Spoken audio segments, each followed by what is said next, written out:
अगर सरकार भूल गई हो 2018 का जीजेयू का वो दौर, तो सरकार को थोड़ा सा याद कर लेना चाहिए। अहंकार का मैल निकालो और इन स्टूडेंट्स की बात सुनो। यही हमारी मांग है। कोई बड़ी तो किसके इशारे पर? पॉलिटिकल नहीं है, ये मुख्य मांग है। किसके इशारे पर ये घटना हुई?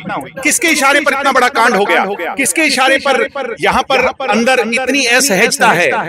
कौन व्यक्ति है जिसकी कुर्सी पर बैठने से सारी यूनिवर्सिटी का माहौल खराब है? सार के एचयू के गेट नंबर 4 पर एकत्रित हुए हैं। ये जोश, ये जज्बा, ये नौजवानों की आंखों की चमक, मेरी बहनों का हौसला इस बात की प्रत्यक्ष तौर पर गवाही दे रहा है कि वीसी साहब को जाना होगा, सरकार को झुकना होगा। सभी 8, 9, 10 जितनी भी मांगे हैं स्टूडेंट्स की मांगनी होंगी। इसके अलग अब सरकार के पास दूसरा रास्ता नहीं बचा है। मैंने जैसा कहा, हम तो भाई आज ये काला कपड़ा नहीं पहन के आए, इस कफन को अपने माथे पर बांध करके आए। जो फैसला यहाँ पंच परमेश्वर या पंचायत लेगी, उसको छात्रों के फैसले को अपने सिर की पगड़ी मान करके, इनकी लड़ाई को अपनी लड़ाई मान करके, भविष्य में जो भी फैसला ये सुनाएंगे उसको लड़ेंगे, मजबूती से लड़ेंगे, निर्णायक अंजाम तक पहुंचाएंगे।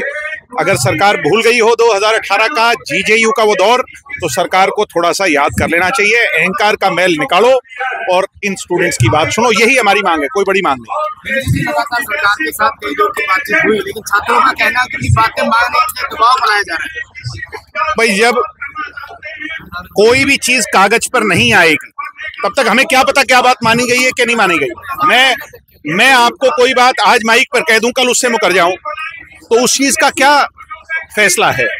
फैसला तब होगा जब कागज पर चीफ सेक्रेटरी लेवल का अधिकारी साइन कर इनकी 10 की 10 या 8 मांगे जो भी हैं वो मानेगा। और सबसे बड़ी मांग जिससे शुरू होगी पहली पंक्ति में कि वीसी का इस्तीफा, उसके बाद तमाम मांगे इनकी मानी जाएं। बार बार मैं कह रहा हूं, सरकार इसको गोल मटोल कर करके इसे गुमराह। मंत्री डांडा कह रहा है कि बाकी सभी मांगे मांगनी है, जो वीसी हटाने की मांग है ये इनकी नहीं है। तो किसके इशारे पर? पॉलिटिकल नहीं है, ये मुख्य मांग है। किसके इशारे पर ये घटना हुई? किसके इशारे पर इतना बड़ा कांड हो गया? किसके इशारे पर यहाँ पर अंदर इतनी असहजता है? कौन व्यक्ति है जिसकी कुर्सी पर बैठने से सारी यूनिवर्सिटी का माहौल खराब है? किसकी वजह से आंदोलन में तब्दील हो रहा है? आज ये समझ ही नहीं पा रही सरकार। सिर्फ एक आदमी को प्रोटेक्ट करने के लिए, आरएसएस के एक एजेंट को बचाने के लिए ये किसी भी हद तक जा रहे हैं।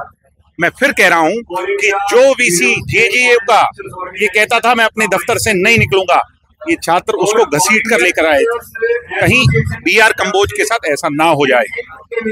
मैं फिर कह रहा हूं कि समय रहते सरकार सुधर जाए, अपनी बात को मान ले, स्टूडेंट्स की बात को मान ले, इनके सारी मांगे स्वीकार।